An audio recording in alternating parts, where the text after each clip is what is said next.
Please listen carefully. Hello, universe. Welcome to the Optimist Daily Update. I'm Summers McKay.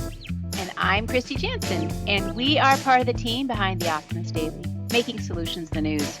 We bring you reader-funded solutions news every day in order to change the tenor of news media, social media, and the direction of your day to make it one focused on solutions. 7 days a week, we publish positive news stories written by award-winning journalists and delivered online to your inbox and through our social channels. And also, we are sharing these solutions in a commute-worthy, walk-worthy, home office-worthy, tidying up your office-worthy podcast. Today is Friday, the 17th of September, 2021. Hello, friend. How are you? I'm well. How are you? Did you survive the projectile vomiting of your 2-year-old? Oh, yes. Everyone who's raised a toddler knows this experience. It was just not one we'd had before. And it was expressive, to say the least. Fortunately, it passed. She is at school and she is feeling better. She actually had her first soccer practice yesterday, which was exciting. And we're okay. We're through it. It was not pleasant. It was a really rough week, but I missed coming to work. I loved getting a chance to listen to you and Amelia. And, at the end of the day, binge watching Sesame Street for 2 days, I really am good at shapes, colors, and numbers now. So I'm so glad you got that refresher because it's something, you don't think about too much in your grown-up life. My daughter's favorite shape is a pentagon, which I think is very cute. She's very excited about pentagons. And this is just sort of a rite of passage. We talk about this a lot at the Optimist Daily of the challenges of parenting and having a full-time, really important, meaningful job of both being a parent and being, in the business that we're in. And I just want to express my gratitude to our team at the Optimist Daily and to you and Amelia in particular for not making me feel bad that I had to be home with my sick kid. It is such an evolution in the world of work, and I'm super grateful for you. You're very welcome, and I'm glad you're back, and it was fun working with Amelia. And speaking of challenges, Summers. Yes, that's right. I think, that yesterday we talked about the moolus and training cows to pee in their cow latrine. Right, in their cow latrine. How they are actually really good at learning how to do this. And since you have a toddler, probably needs a little bit of that kind of training. I was listening to you guys just giggling because I felt like you were thinking of me, right? So here I am trying to make sure to manage toddler puke, but also we are amidst potty training. Are the German calves better than Brennan? Yeah, and I think the idea of spraying her with water if she doesn't do it properly, I'm not sure that's the kind of potty training reinforcement. Positive reinforcement. Yeah. The little, give her a jelly bean, like Amelia said they did in her nursery school. Well, so we are amidst potty training, and actually I think maybe we'll give a solution on the Optimist Daily about different methods of potty training, but she is she's doing okay. It's when she chooses to, and we're getting there, but I would say 3 days of she and I side by side actually advanced potty training because we had a lot more one-on-one time to just me continually ask her if she needed to use the potty, which I think is kind of funny to think about, the farmers asking the cows, do you need to go potty now? So while I would say that might be a relevant challenge is training cows and toddlers to go potty, I don't think that's probably broad enough. You guys talked about a lot of other really interesting things though, right? There was the climate action story about acknowledging Indigenous communities' commitment to climate action. There was carbon-free shipping. And then there was also this wish cycling recycling conversation. I think you talked about hugging trees, teens' mental health. It has been a really rich week here on the Optimist Daily Update. What are you leaning to for potential challenge for the week? I think the story about what does it really mean when you get see that little recycling signal on your packages, and what do you do with them, and what does that mean? Are they really recyclable? Are they really not recyclable. And it depends on where you live and what your local recycling center's capabilities are. That was so fascinating when Yeah. Amelia expressed that in Bozeman, the only thing you can recycle is cardboard. Yeah. That was really interesting. So, and understanding that for each of our various jurisdictions, I think will be really interesting. So I think I might be willing to take it upon myself to get educated about what my blue bin actually can take and how to handle the things that I might otherwise have to throw away in the other stream, which goes into landfill, I guess. Landfill. So we're going to do some trash responsibility, trash and recycling responsibility and accountability. Okay. I think that one might be a good one. Would you be willing to research your local community's recycling processes? Yes, I will. I will find out because like you, when we first got here and like Amelia, when we first got to Texas, we just threw everything that was California into the recycling bin, like expected recycling, wish cycling in California. So I am going to dive in and find out what can be recycled in my suburb area of Austin, Texas. And I'm going to take it one step further and see if I can find out where my local landfill is. That's good. Yeah. Seeing it and seeing how it smells might give you a second thought about just. I'm not sure after the weekend of vomit I'm going to visit it, but I am going to go know where it is because I think we all, right? Like I think so it gives, if we have a location and we have an idea or destination, we understand where these plants are, where our trash is being processed, it might make us all feel a little more responsible. So let's do it. Let's get trash responsible this weekend, reporting back on Monday or Tuesday on how it went and what we learned. I love it. And knowledge is power, right? Knowledge is power. Yeah. And I'll work on potty training too. Okay. But yeah. But speaking of power, can I do my article first? Please go ahead. Okay. So my story, the headline that I picked from today's headlines reads, "In a world first, England, the country of England, will require all new homes to have EV chargers installed." I think this is brilliant. This is so exciting. As we've been hearing more and more countries and cities and states and places around the world start a legislative process, a policy process that they will ban new fossil fuel powered vehicles, the ICE engines, in the next decade. The problem is, and I am a proud owner of an electric vehicle, those electric vehicle batteries sometimes run out of juice. And if they do, and you're out and about in the world, how do you charge it? And I happen to have a garage, which is nice for me, but a lot of people live in places where there's no garages and there's no infrastructure. Maybe they are renters, so they are an apartment complex. And where do you charge your car if you have an electric vehicle? And as more and more people are going to be owning electric cars, what are they going to do? Well, so and we had this thought process when we lived in California too, because we rented the home, and the infrastructure requirement for this home to have an EV charger was going to cost our homeowner $10,000. There was no way we were going to convince them to do that. Yeah, you have to upgrade your panel. You have to have a place to plug it in. And now, honestly, even though I'm married to an electrician, we haven't got around to installing the higher voltage charger yet. So I just plug it in and it trickle charges, and it takes a long time to get it powered up. But I do it pretty much every night, or not every night, but every time I need to, I can just plug it in, and usually it's totally fine. And there's more and more places in town going in where there's fast chargers, or actually at the mall, I stopped there yesterday for a couple of hours.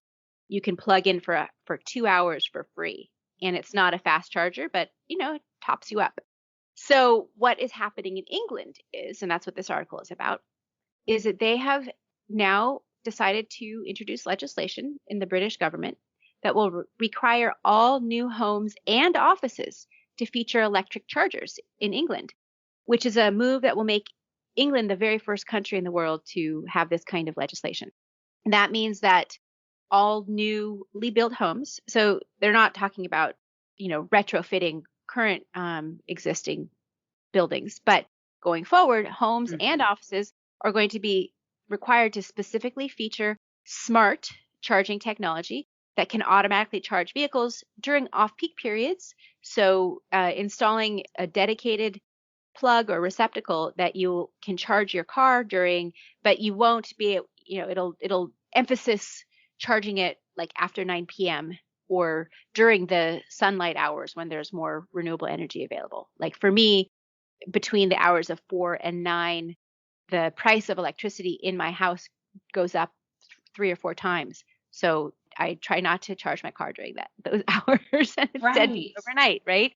And also every new office block will be required to install a charge point for every 5 parking spaces. So every 5th space or among the whole lot, there's going to be a bunch of dedicated charging places.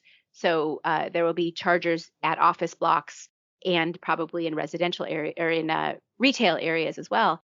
And this initiative is intended to boost EV adoption by helping those transitioning from the internal combustion engines, the ICE cars, help us all overcome that range anxiety. Because right now in England, there's very few charging stations. There's no real charging infrastructure for electric cars. So this is how they're going to like boost it. And I just have to give a quote out. So as Nigel Pocklington, the CEO of clean energy company Good Energy, told Business Green, he's talking about how flexible charging at home and at the workplace during the day is going to be crucial to decarbonizing not just transport, but the UK's entire energy systems. And that is very true in the UK. It is equally true here in California or Texas or Montana or wherever we happen to be sitting in the world. And as we get better at energy efficiency in our buildings, as we move off of natural gas infrastructure and more onto an all-electric world, these charging stations that are smart will also help us balance out the use versus the generation as it's going on during the daylight hours and off-peak too. I think this is, the solution of asking all the legacy buildings to kind of come up to the future is really challenging. And then there's so much structural encumbrance on that. But the idea of setting new standards going forward is so valuable. We've talked about induction cooking options and different things that we can do going forward to just chart a better path ahead. And I love this solution. I love my solution too, because there's very few things I love more than staring up at a beautiful cloudy sky. My headline reads, "Man-made cloudy skies may be the climate change solution we need." Now, a team based from the University of Washington and the Palo Alto Research Center Park and the Pacific Northwest National Library are developing a climate solution inspired by an unexpected source. Toxic emissions generated by ships traveling across the ocean. Ships traveling across the ocean, you might have seen pictures here or there, have bright white clouds that actually produce a cooling effect through a naturally occurring process in the atmosphere. There is an open international collaboration of atmospheric scientists and other experts called the Marine Cloud Brightening Project, which is specifically interested in exploring the potential for intentionally brightening marine low clouds by augmenting the natural marine aerosol particle population. That's on the researcher's site. What this say that quickly. Marine aerosol particle population fast 10 times. It's been a long week. I don't think I have the tongue dexterity for that. So I think I need more coffee. But the idea of using seawater to create the particles in the sky, which is an abundant free source that is comprised of organic material that won't further damage the environment and gets reabsorbed by the ocean once they're finished, is actually kind of has some weight to it, right? There's an opportunity for this to work. First, they're exploring whether they can increase reflectivity in these man-made clouds. And then they have to model whether their results can, have sort of aggregate effects and influence local and global climates so they can dodge any other adverse consequences. But I think this is a really interesting solution, Kristy. It's, we have these emissions that are happening. Why not use these emissions to actually cool the areas beneath them and potentially reduce temperatures and offset some of the effect of shipping. Yeah. And I think they're not actually planning to use the diesel emissions or whatever's coming out of these ships, but rather spray particles from the ocean water itself. With, right? while exactly. What, concurrent with the emissions. And this is a solution which is being talked about along with others that includes creating new cloud cover, man-made clouds to lower the temperature of sort of reflect the sunlight off of the atmosphere a little bit more and lower the Earth's temperature. And Elizabeth Colbert's book that we wrote about a few months ago, Under a White Sky, talks specifically about these kinds of efforts, which are sadly increasingly becoming necessary to really investigate as our destabilized climate is starting to heat up and make different areas around the planet a little less livable. I think this is a really interesting solution, and I like that it's on our solutions for the day. And this one is nice because it is using organic materials that are not, it's not like introducing some man-made aerosol into the atmosphere. It's actually using something which already gets there. It's just helping get more of it up into the sky. And then those clouds will hopefully bring rain and that's the idea. So this is an interesting study and it's very needed. Well, there are a lot of other fantastic stories for your Friday here at the Optimist Daily, including Rwandan bird sanctuary nearly doubles gray-crowned crane population. Say that 10 times fast. Evangelical Lutheran Church installs first openly transgender bishop. Well done. Study sheds new light on the effect of screens on kids' health and well-being. And there's a company on a mission to bring back the woolly mammoth. Oh yeah, I almost talked about that one. That's that's a fun one. When we were talking with Sam, the founder of the Solutions Game, that was his favorite solution.